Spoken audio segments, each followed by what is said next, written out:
Hello and welcome to another Farbank Fly Fishing School episode. In this episode, we figuratively venture across the pond and dip into the highly successful fish catching world of Euro-nymphing. Unlike regular nymphing, Euro-nymphing techniques don't use a regular type of strike indicator, has a completely different casting style to normal fly fishing techniques, and uses incredibly specialized gear, from the rod to the reel, the line, leader, and even the flies. On that note, do check your local fishing regulations, make sure you're allowed to use more than a single fly, as most Euro-nymphing techniques uses teams of 2 and 3 flies. Now, without doubt, it is one of the most effective ways of catching trout in a river. So before you can say peche la mouche, let's take a look at what is so special about this style of fly fishing.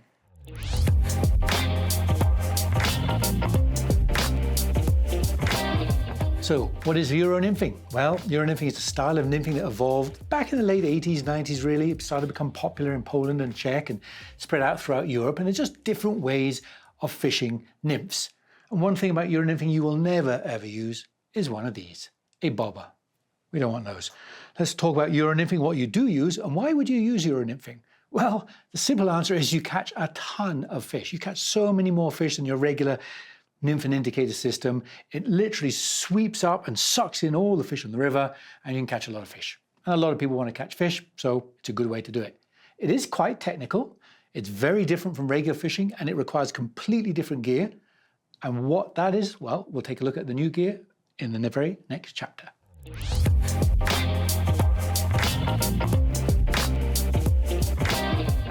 As I alluded to, the gear for Euro-nymphing is radically different than any form of regular fishing.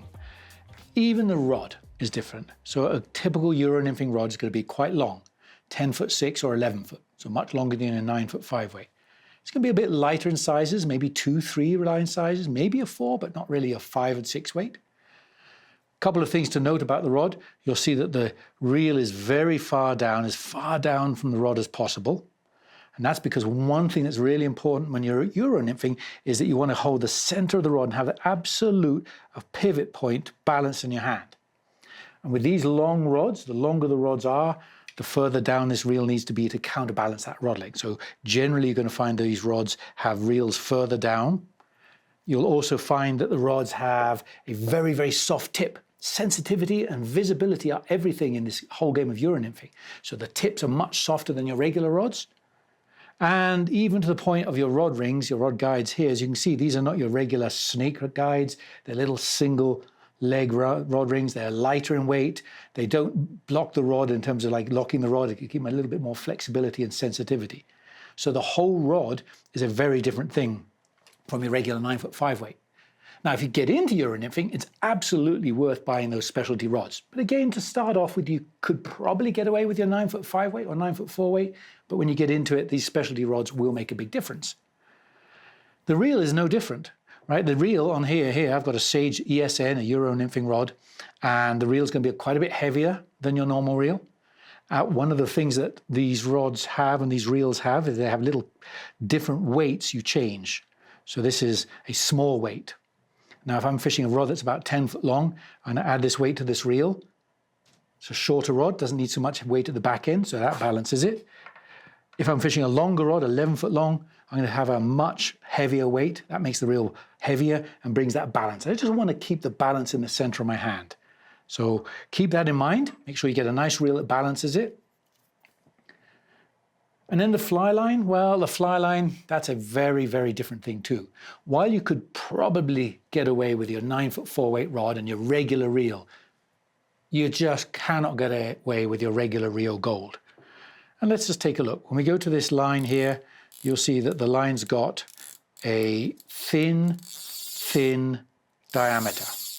I'm going to pull the line off here. There's a leader coming off. All right, the first thing is this line's got a bright orange tip. That's important, right? Visibility is everything. But as you pull more and more line off, you'll find that this line isn't getting any thicker. It's not like your regular weight forward where you get to the fat part. And that's because you don't cast the fly line. The fly line is not loading the rod. The fly's cast. This is for sensitivity and visibility. So it's got to be as thin and as light as possible. So Euro-nymph lines tend to be very, very light. very, very thin, have a little bit of a color at the top end. And there's a couple of options on that. Again, if you're starting off uronymphing and you're really getting into this game and you want to get the specialty gear, just get yourself a line that says Nymph. It'll be thin like I just showed you, be super sensitive, it'll have that high color tip on the front end. Perfect, that's just the right line. Easy to cast, very, very sensitive. But if you're just dabbling in uronymphing and you kind of want to, I just want to try my regular 9-foot, I've got my Rio Gold, how should I do it? Well, you can get a thing called a shorty. This is a Nymph shorty. It's only about 20 foot long. And all you do is you loop the back end of that onto your regular fly line.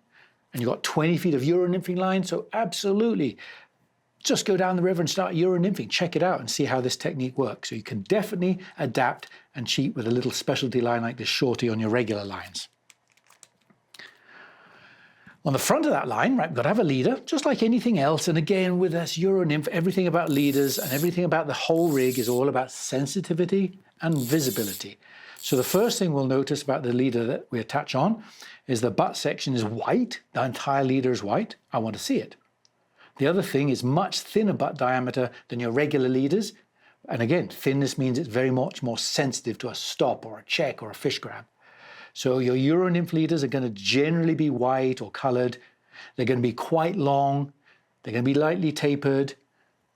And they'll get down. And at the front end of that Nymph light leader, where it comes down to the end, then you attach a bit of highly visible tippet material called two-tone tippet. Two colors, we've got a bit of pink, we've got a bit of chartreuse. This is the indicators that you utilize when you're uronymphing. You're going to be watching these. And those go in at the end of your regular leaders. And on the very end of that is a little tippet ring to which you actually attach your tippet material and your flies. As I said, these leaders are quite long, they're quite specialized, and what you're looking for is you're just looking for a packet of leader. So here, for example, is one we make at Rio. This is a Nymph leader called a technical Nymph leader. You can see it's white. It's pretty long, it's 14 feet in length. And where a lot of people get kind of mixed up, they look at this label and go, it says 2X and 4X. What does that mean? Well, 2X is the white, so the line tapers down to a 2X white, and on the front end of that is a 4X diameter two-tone tippet. Just give you an idea how to translate that. So that's a really good leader. You loop that onto the end of your Nymph line, or you could needle knot it. Some people don't like the loops going up and down the rod rings and catching when you're playing a fish. So if that's the case, you cut the two loops off and just needle knot or nail knot the leader butt to your Nymph front end. And then on the tippet ring you generally want is your 2 mil, your little trout, small 2 mil tippet ring. If you buy a leader, like a Nymph leader, it has the tippet ring. But if you're setting your own one up, you want to start off from scratch and you buy that two-tone tippet, you want to make sure you get yourself a couple of tippet rings and rig up your whole leader with 2 mil tippet rings. The tippet rings really aren't serving any purpose when you're fishing. They're not weight to get down. What they are very fast ways to change droppers, change flies, change your rigs. Fast, quick ways, change the distance between flies, which is something you'll do a lot when you're uronymphing. So tippet rings are essential. And then the two-tone tippet we talked about, well, you can just get a two-tone tippet material and you can see this one is a pink and chartreuse color. This is a 2X diameter, it comes in different diameters, but basically you use the length of that. And what I've learned over the years, what I like to do is I like to do a little thing like this. I like to tie two sections together, blood knot, and leave long tags, about 1 inch long. And then I'll do another one a little further up of the pink.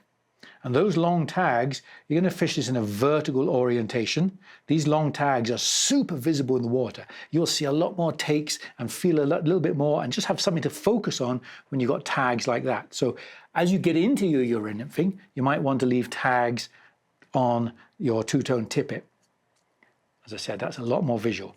The two-tone tippet goes down to a tippet ring, talked about that, and then off the tippet ring, the last thing you're going to put on is some fluorocarbon. Fluorocarbon is probably the other essential I would recommend for uronymphing. It's more dense, so it helps the nymphs get down, and it's almost completely invisible underwater. So it's a really good material to put on. 5X is perfect for most things. You could go 6X with really clear, slow water and spooky fish. You might want to go up to 4X with big fish and bigger flies, but generally your 5X fluoro is going to be the perfect setup. And then the last thing, well, the flies, even the flies are different. My gosh, talk about difference. The flies are going to be weighted. That's not different from regular flies. They're going to be weighted with tungsten beads. You're going to have a few caddis ones. You're going to have a few worms here and there. You're going to have your Baetis patterns and your general pheasant tail nymph patterns. They're all going to have beads on. We're going to look at how you rig these in a minute, but the basic thing is you're going to have weight that hangs your nymphs vertically down, and that's why you want the tungsten. And again, you have a selection of sizes and you have a selection of bead sizes according to the depth and your fishing and the current speed. But where these Euro nymphs differ particularly is they are tied on jig hooks like that. Look at this beautiful thing. I don't know if you can see it, but the eye is here. The eye is not sideways to the hook. It's the same plane as the hook point. That's a jig hook. And that's because when you're fishing nymphs, if you have a jig hook like this, your nymph will ride hook point up on the riverbed. Brilliant, because you're going to touch the bottom a lot. You're going to snag rocks and you're going to snag boulders and sticks and weed if your fly rides point down. So most Euro nymphs are tied on a jig hook. Most Euro nymphs have these heavy beads. And to be fair, most of them are actually tied on barbless hooks. Just seems to be the way of Euro nymphing, which is a good thing. So as I said, there's a lot of specialized gear, right? When you're out there Euro nymphing, you could start with your regular 9-foot and your regular 5-weight line. You could put on your shorty, but you definitely do need those specialized leaders and those specialized two-tone tippet material and probably tippet rings and those heavy jig hook flies to have the complete setup. And once you've got all that gear, well, you've got to put it all together. And in the very next chapter, we're going to look at some of the favorite rigs that I like to use when I'm Euro nymphing.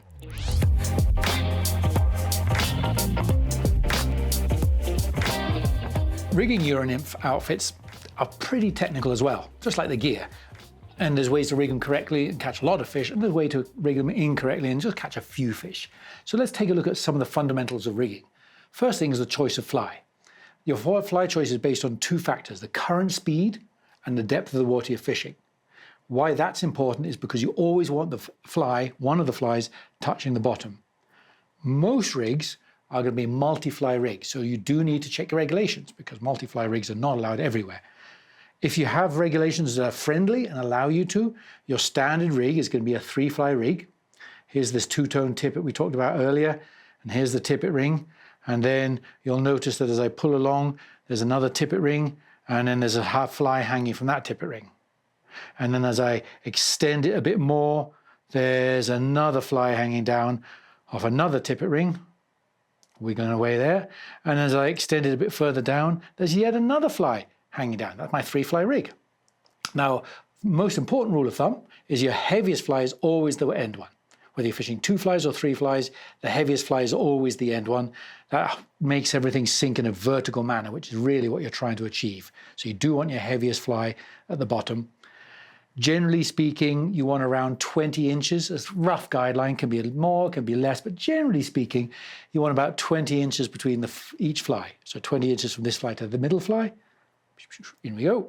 And then sort of 20 inches or so to the next fly.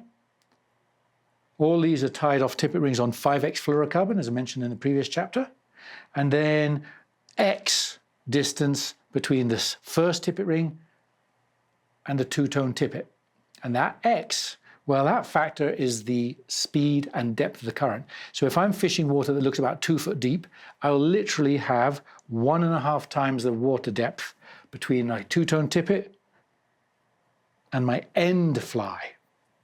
Not the middle fly, not the first nearest one, but the end fly. So 2 foot, I'll have 3 feet between this fly and that fly, and of course I have to adjust the spacing as a result of that. If it's 7 foot of water, I'm probably going to have 10.5 foot between this point fly and my two-tone tippet. So that's how you judge your leader length.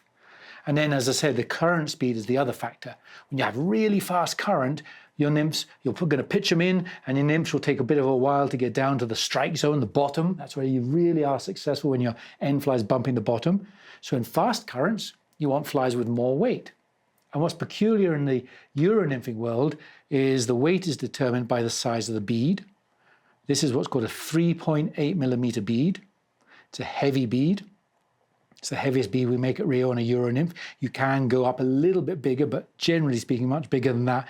And you're going to have a big problem between the size of the bead and the hook point. So 3.8 mil And how you can tell that? Well, it tells you on the box when you buy your flies. This one says French nymph size 3.8. When you look at that box and you go, oh, what the heck is 3.8? Well, it tells you there. That's the bead size. And you can get a 3.4 and a 3 and a 2.6. They're different bead sizes. But generally speaking, that fly size and that bead size is influenced by the current. So in fast currents, I'll probably set up 2 flies, each with 3.8 mil beads here to get down. And then my top fly, where I'm allowed 3 flies, is going to be a little bit lesser weight one. And in slower currents or currents that aren't really quite as deep, then I might go to a 2.6 mil or a smaller one that's kind of something like this. Look at these little guys here. You see, this is a nice little one. This has got a much smaller bead on. It's not going to get down so deep. So this is a good setup either for my top fly nearest the two-tone indicator, or I could fish 2 or 3 of these if I'm only in some really shallow, maybe 2-foot water that I don't really snag the bottom. So your fly weight choice is really important based on current speed, and the length between and the distance between your flies and your two-tone tippet is what's based on the depth of the water. It is technical, as I promised you. So once you've got all those gear, once you've got the gear, once you know what your rigs are and you're set up to go fishing, well, as I mentioned in the earlier chapter about fly line, the fly line's thin because you don't cast the fly line, you cast the flies, and that requires a very different casting technique for Euro nymphing. And we're going to take a look at that in the very next chapter.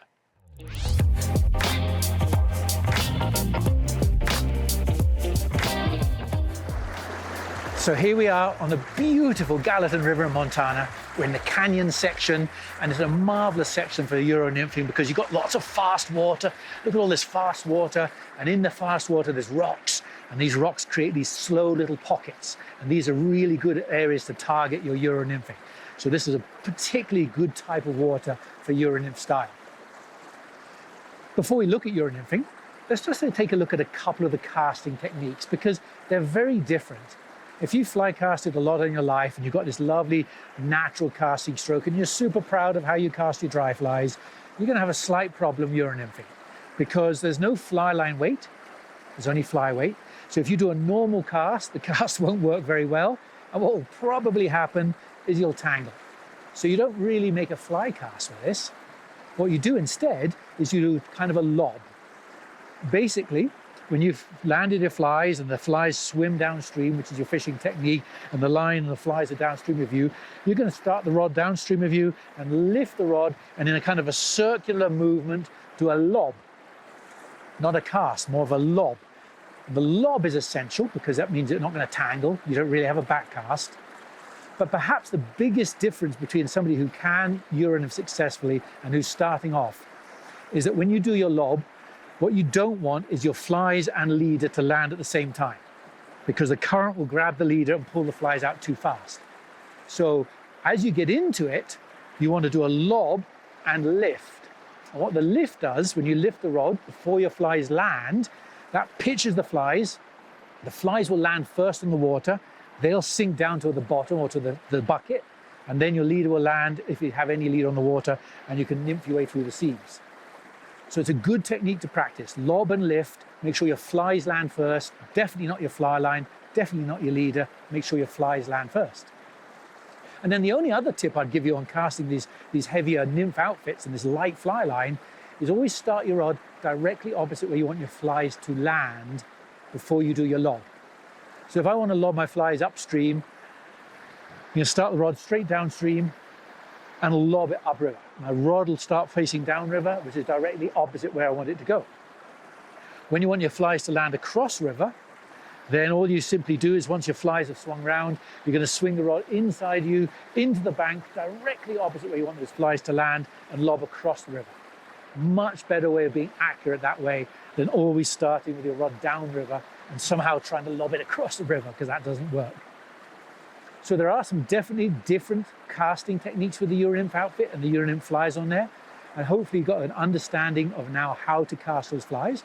And once you've got the understanding of how to cast those flies, you need to know how to fish them. And we're going to take a look at that in the very next chapter.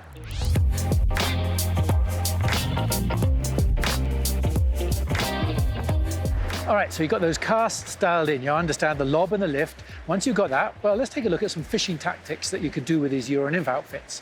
And really the how, well, there's a lot of options of doing that. There's Czech, Polish, French, there's just variations of a theme. Basically, what you're going to try and do is you're going to pitch the line so your flies land first and kind of high stick it. The simplest way is to fish a fixed length of line and stay with whatever length of line you've got outside the rod, pitch the flies upstream of you and bring your rod tip, trying to keep the rod tip vertically above the fly line, the flies, everything in a straight line all the time.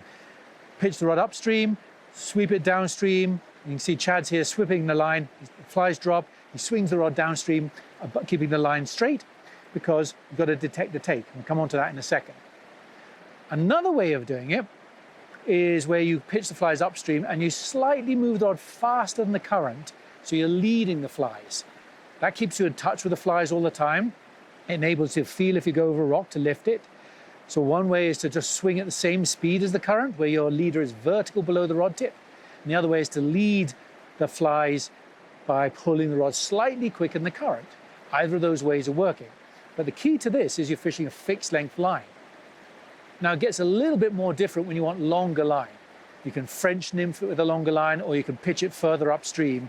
And when you're doing that, your left hand is going to be involved and you're going to be stripping the line in to try and keep in tension as the flies wash towards you. So when you're not fishing a fixed length and you want those longer casts, bear in mind that you want to keep stripping that line in as the fly comes towards you to keep in touch with those flies. Now once the flies have swung around and maybe you get a grab or maybe you don't get a grab, what you're trying to do is you're going to detect the take. And there's a couple of ways of doing that. You might feel something.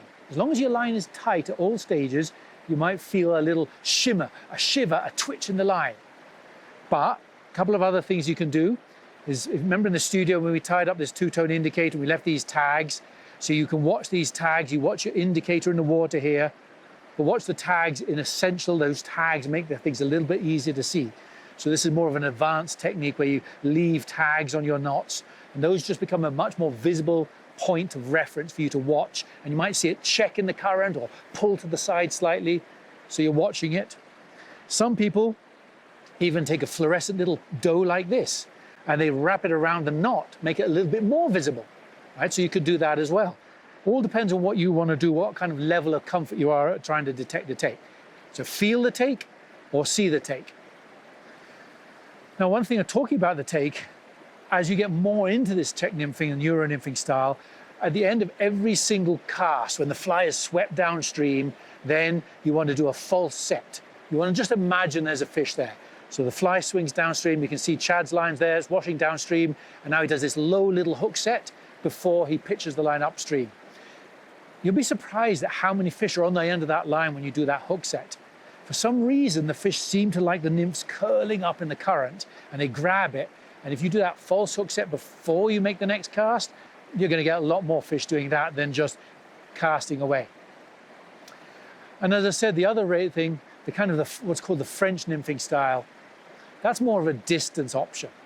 When you've got the current, the area you want to fish, and it's 25 or 30 feet away, you're going to pitch the flies much more across the river. Use the length of these rods to hold as much line up off the water as you can, off those currents, and swing the line downstream, stripping if it's too long, and then swinging the line downstream as it goes past you. Again, waiting to feel the technique, that tag, that touch, something like that, or waiting to see the indicator move. So that kind of French nymphing style that you might read about really is more long leader, more long range, fishing areas of water that are not close to you, but ones that are further away, like Chad's fishing here. And the regular Euro nymphing techniques, the short line, the high sticking techniques, are where you're fishing more close range, you're wading close to the riffles, and you're getting the water where the fish are lying. And what we're talking about there is when you cover the water, you always want to start close in. And the beautiful thing about this Euro nymphing style is you can cover multiple seams at the same time. You find the first seam, you cover that seam with the short range, and then you cover a further seam by getting a bit more distance out there. You throw it further up into the slow pockets and cover the water there. So make sure you cover all the water from your one standing position, and then move upstream or downstream a couple of paces and repeat and cover as much of the water as you can doing that. And that's the great thing about these Euro nymphing techniques. So you've got to know the gear, you've got to get those casts, the flips and the pitches and the lobs and the lifts, and you've got to have these multiple range of techniques. And when you've got all those, well, I think you've got a good inkling of what Euro nymphing is.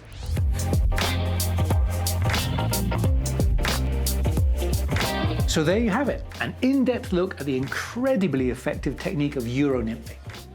Hopefully, from this episode, you now have an idea of the kind of specialized gear you need to pursue this. You've learned how to make the right kind of cast to get the best presentation and avoid tangles, and you've got an idea of the differences between Polish, Czech, and French nymphing techniques. Now, as always, I want to end this episode with a friendly reminder to do your part in keeping the river clean and the fish healthy. Look after the environment. Leave no trace of a visit to the water and treat the fish you catch with the utmost respect. Thanks a lot for watching this episode, and I hope to see you on the river one day, putting your new Euro nymphing skills to great use.